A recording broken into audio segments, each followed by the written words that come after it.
സജീവൻ, താങ്കൾ എങ്ങനെയാണ് ഇന്നത്തെ കെ സുധാകരൻ്റെ പ്രതികരണങ്ങളെ കാണുന്നത്? കെ സുധാകരൻ ഒരേ സമയം വൈകാരികമായിട്ടാണെങ്കിലും നമ്മൾ പ്രതീക്ഷിച്ചതുപോലെ ആ രീതിയിൽ കൈവിട്ടുപോയ പ്രതികരണങ്ങളൊന്നും നടത്തിയിട്ടില്ല. കെ സുധാകരനോട് പലതവണ ചോദിക്കുമ്പോഴും അദ്ദേഹം ഞാനൊരു കോൺഗ്രസ് പ്രവർത്തകരായി ഇവിടെ നിൽക്കും, അദ്ദേഹം ഓർമ്മിച്ചെടുക്കുന്നുണ്ട് അങ്കമാലി കല്ലറയിൽ ഫ്ലോറി എന്നൊരു ഗർഭിണിയെ, ആ മുദ്രാവാക്യം പോലും ഓർമ്മിച്ചെടുക്കുന്നുണ്ട്. തെക്കൊരു തീരത്ത് പറയുന്ന മുദ്രാവാക്യമുണ്ടല്ലോ. അപ്പോൾ ആ മുദ്രാവാക്യങ്ങൾ പോലും ഓർമ്മിച്ചെടുത്ത് താൻ ആരോഗ്യ ദൃഢഗാത്രനാണെന്ന് തെളിയിച്ച് ഈ പാർട്ടിയിൽ താൻ ചെയ്ത കാര്യങ്ങൾ ഉറപ്പിച്ചു പറഞ്ഞ് ഈ പാർട്ടിയിലെ ജനങ്ങൾ തൻ്റെ കൂടെയാണ് എന്ന് കെ സുധാകരൻ പറയുന്നു. അതേസമയം ചില നേതാക്കളെ പരോക്ഷമായി വെല്ലുവിളിക്കുക കൂടി ചെയ്യുന്നുണ്ട്. പക്ഷെ അപ്പോഴും നിയന്ത്രണം നഷ്ടപ്പെട്ടു പോകാത്തൊരു കെ സുധാകരനെയാണോ നമ്മൾ കണ്ടത്? ഇന്നത്തെ പ്രതികരണം ആ അർത്ഥത്തിൽ സണ്ണി ജോസഫിനും ടീമിനും ഒരു തലവേദനയായി മാറുമോ? താങ്കളുടെ ഒരു വിലയിരുത്തൽ എന്താണ് സി സജീവൻ? തീർച്ചയായും സണ്ണി ജോസഫിനും ടീമിനും ഇതൊരു തലവേദനയായിട്ട് മാറും എന്നതിൽ സംശയമില്ല. കാരണം സുധാകരൻ ഇത് പറയേണ്ട കാര്യം എന്താണ്? അദ്ദേഹം വികാരപ്രകടനം നടത്തിയെന്ന് പറയുന്നത്. അദ്ദേഹത്തിന് വേണമെങ്കിൽ മാറ്റി ഉടനെ തന്നെ ഈ വികാരപ്രകടനം നടത്താമായിരുന്നു. അതല്ല അദ്ദേഹം ചെയ്തിട്ടുള്ളത്. അദ്ദേഹം വളരെ കൃത്യമായിട്ട് മാധ്യമങ്ങളോട് മൊത്തമായിട്ടും ഓരോ ചാനലിൻ്റെയും പ്രതിനിധികൾക്ക് വളരെ വ്യക്തമായിട്ടും അദ്ദേഹം ഇൻ്റർവ്യൂ കൊടുക്കുകയായിരുന്നു.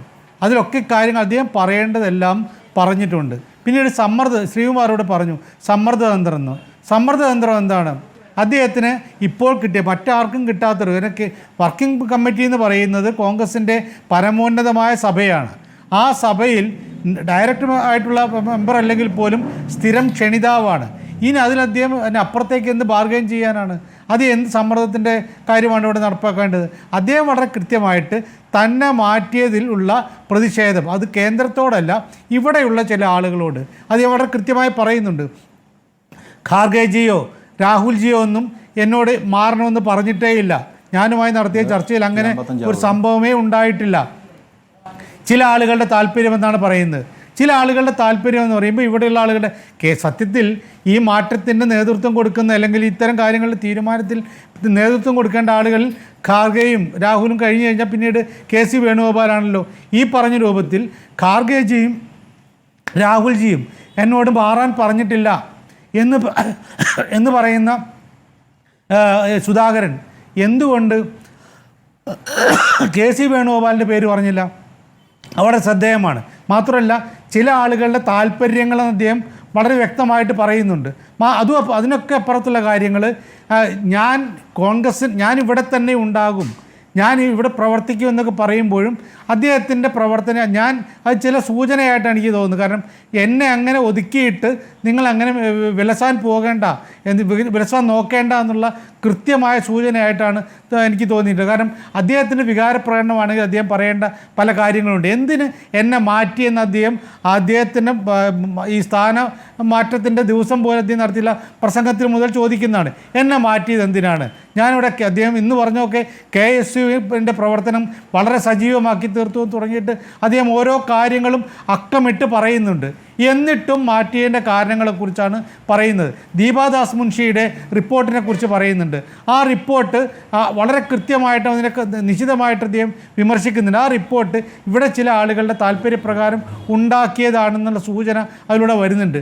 ഇതൊക്കെ പറയുന്നു എന്ന് പറയുന്നതാണ് സുധാകരൻ്റെ അദ്ദേഹം പെട്ടെന്നൊരു വികാരപ്രകടനമാണെങ്കിൽ ഒരു ചോദ്യം ചോദിച്ചാൽ മറുപടി പറയും. ഇത് അദ്ദേഹം ഓരോ മാധ്യമപ്രവർത്തകർക്ക് ഓരോ ചാനലിൻ്റെയും പ്രതിനിധികൾക്ക് കൃത്യമായി വേണ്ട ചോദ്യങ്ങളൊക്കെ ചോദിക്കാനുള്ള അവസരം കൊടുത്തുകൊണ്ട് അദ്ദേഹം പ്രതികരിക്കുന്നുണ്ടല്ലോ. അപ്പോൾ അത് അത്ര എളുപ്പത്തിൽ വളരെ ചുരുങ്ങിയ രൂപത്തിൽ കാണേണ്ടതില്ല. പിന്നെ രണ്ടാമത്തെ ഒരു കാര്യം എന്ന് പറയുന്നത് സുധാകരനെ ഇത്തരം ഒരാളെ മാറ്റിയിട്ട് വേറെ ഒരു ടീം വരുന്നു, സ്വാഭാവികമായിട്ടും അദ്ദേഹത്തിന് വേണ്ട പരമാവധി പരിഗണന കൊടുക്കുന്നു. ഇങ്ങനെ കൊടുത്തിട്ടും ഒരാൾ ഇത്തരത്തിൽ പ്രതികരിക്കുമ്പോൾ സാധാരണ രീതിയിൽ കോൺഗ്രസ് നേതാക്കന്മാരെല്ലാവരും പരമാവധി ആളുകൾ അദ്ദേഹത്തിനെ വിമർശിക്കേണ്ടതാണ്. ഇവിടെ നോക്കൂ, മുരളീധരൻ്റെ വിമർശനം ഉണ്ടായിട്ടില്ലല്ലോ. മുരളീധരൻ ഇദ്ദേഹത്തിന് ഏതാണ്ട് അനുകൂലമായിട്ടാണ് പറഞ്ഞിട്ടുള്ളത്. അദ്ദേഹം വളരെ രൂക്ഷമായിട്ടുള്ള ഒരു പ്രതികരണം നടത്തിയിട്ടില്ല.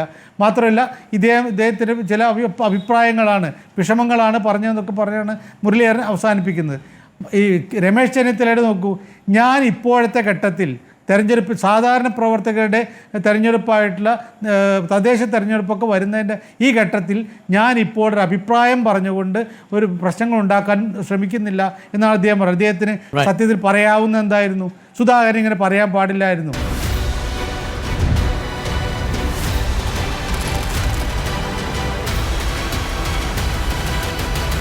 Debate with Dr. Arun Kumar.